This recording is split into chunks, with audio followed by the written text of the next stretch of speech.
कोई इसको भागना ये नहीं कहते कि जेल ब्रेक, मेरे हिसाब से चीटिंग थी, चीटिंग विद द सिस्टम था ये। कि इतने ड्रेडेड क्रिमिनल को छोड़ना समाज के लिए ठीक नहीं है और मालूम नहीं औरतें उसके लिए क्यों फंस जाती है।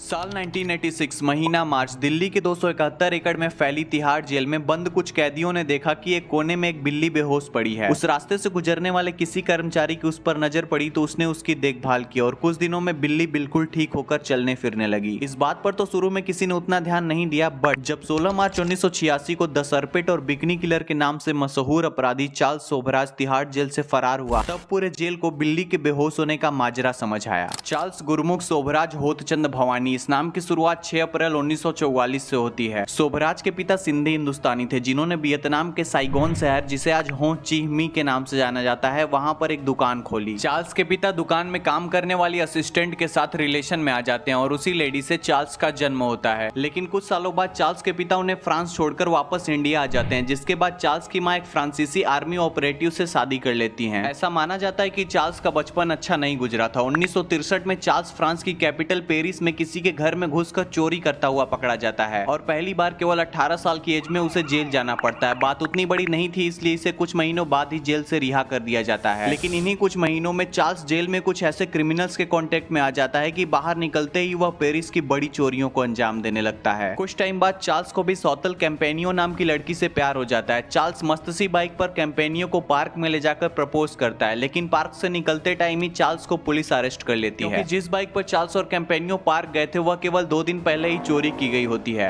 खैर, चार्ल्स के चोरी करने और जेल जाने का सिलसिला लगातार चलता है, लेकिन अब तक चार्ल्स ने कोई भी मर्डर नहीं किया था। 1970 जब चार्ल्स ईरान और पाकिस्तान से चोरी करते हुए इंडिया आता है और अपने चोरी के कारों को इंडिया में बेच देता है। 1973 में चार्ल्स दिल्ली के 5 स्टार होटल अशोका में रुकता है। इस होटल के ऊपरी फ्लोर पर एक ज्वेलरी शॉप होती है, जिसे लूटकर चार्ल्स वहां से भी फरार हो जाता है। लेकिन दिल्ली एयरपोर्ट पर उसके बैग को देखकर ऑफिसर्स को शक हो जाता है और कस्टम ऑफिसर्स उसके बैग को जब्त कर लेते हैं, लेकिन चार्ल्स यहां से भाग जाता है। इससे पहले भी ग्रीस में चार्ल्स को अरेस्ट किया गया रहता है, लेकिन वहां से भी यह जेलर्स को मैनिपुलेट करके जेल से फरार हो गया था। खैर, चार्ल्स की प्रेमिका कंपेनियो उसकी बड़ी सपोर्टिव होती है, क्योंकि चार्ल्स के सारे चोरियों में वह उसके साथ होती थी। मेरे को ना अब थोड़ा थोड़ा मनी हाइस्ट जैसा सीन बनता हुआ नजर आ रहा है। चार्ल्स और सौतल कंपेनियो की एक बेटी भी थी, लेकिन जब इनको अफगानिस्तान में गिरफ्तार किया जाता है तब इनकी बेटी को सौतल के माँ बाप के पास भेज दिया जाता है। चार्ल्स अफगानिस्तान के जेल से भी फरार हो जाता है और 1975 में चार्ल्स अपने दूसरी गर्लफ्रेंड मारी और अजय चौधरी के साथ मिलकर थाईलैंड की कैपिटल बैंकॉक चला जाता है। So this is the time जब चार्ल्स सीरियल किलर की दुनिया में कदम रखता है। 1975 में थाईलैंड के पटाया सिटी में बिकनी पहने लड़की टेरेसा नोल्टन की लाश मिलती है, जिसके ऊपर एक फ्लावर बना रहता है। जब पुलिस इन्वेस्टिगेशन करती है तो किलर के नाम पर चार्ल्स का नाम निकलकर सामने आता है, लेकिन सबूत ना होने की वजह से इसे छोड़ दिया जाता है। कुछ दिनों में ऐसे ही 5-6 और गर्ल्स के डेड बॉडीज मिलती हैं जो बिकनी पहनी रहती हैं और उनके ऊपर फ्लावर बना होता है, लेकिन फिर से थाईलैंड की गवर्नमेंट को चार्ल्स से जुड़े कोई भी सबूत नहीं मिलते हैं। ये 60 और 70 का दशक हिप्पियों का दौर होता है। हिप्पी वैसे लोग होते हैं जो अलग अलग कंट्रीज में एक्सप्लोर करने जाते हैं। ऐसे में बहुत से युवा थाईलैंड आते हैं। चार्ल्स उनसे मिलता है और अपनी प्यार भरी बातों में उन्हें फंसाकर सही मौके की तलाश करता है और उनके कोल्ड ड्रिंक्स में ड्रग्स मिलाकर उन्हें लाचार करता है और फिर वही सिलसिला हत्या और लूट का चलता है। कुछ लोगों को गला घोंट कर मार दिया जाता है और कुछ लोगों को जिंदा जला दिया जाता है। लेकिन कुछ टाइम बाद चार्ल्स को ऐसा फील होता है कि अब वह पकड़ा जा सकता है, तो चार्ल्स थाईलैंड से भागकर इंडिया वापस आ जाता है। 1976 में उसने दिल्ली में फ्रांस से आए इंजीनियर के कई छात्रों को ड्रग्स देने की कोशिश की, लेकिन इसी मौके पर होटल विक्रम में वह पुलिस के हत्थे चढ़ जाता है और चार्ल्स को 12 साल के लिए दिल्ली के तिहाड़ जेल में डाल दिया जाता है। 1976 से जोड़ें तो 1988 तक चार्ल्स को तिहाड़ जेल में रहना था और उसने 10 साल उस जेल में बड़ी आसानी से काट लिया। लेकिन एक दिन वह जेल के गार्डों और आसपास के कैदियों को अपने जन्मदिन पर दावत देता है, फिर पार्टी के खाने पीने के सामान में ड्रग्स मिलाता है, जिससे खाने पीने वाले सारे लोग बेहोश हो जाते हैं। डिड यू रिमेंबर वो बिल्ली वाली कहानी जो मैंने शुरू में बताई थी?